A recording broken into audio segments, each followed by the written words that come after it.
বাংলার মাটিতে আওয়ামী লীগ জাতীয় পার্টি সহ ১৪ দলের দোসররা কেউ রাজনীতি করতে পারবে না বলে মন্তব্য করেছেন গণ অধিকার পরিষদের সাধারণ সম্পাদক মোহাম্মদ রাশেদ খান।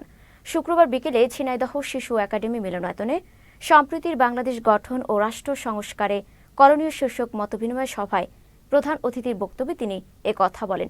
আওয়ামী লীগকে খুনি মাফিয়া দল আখ্যা দিয়ে রাশেদ খান বলেন, বিচারের আগে আওয়ামী লীগের নেতাদের নির্বাচনে অংশ নেয়ার সুযোগ দেওয়া হবে না।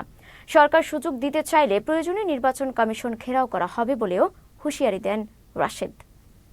শেখ হাসিনার ফাঁদে পড়লে, রাস্তায় নামলে কারোর কিন্তু রক্ষা হবে না। পুলিশ রয়েছে, সেনাবাহিনী রয়েছে, যৌথ বাহিনী রয়েছে, আপনাদেরকে গ্রেপ্তার করবে।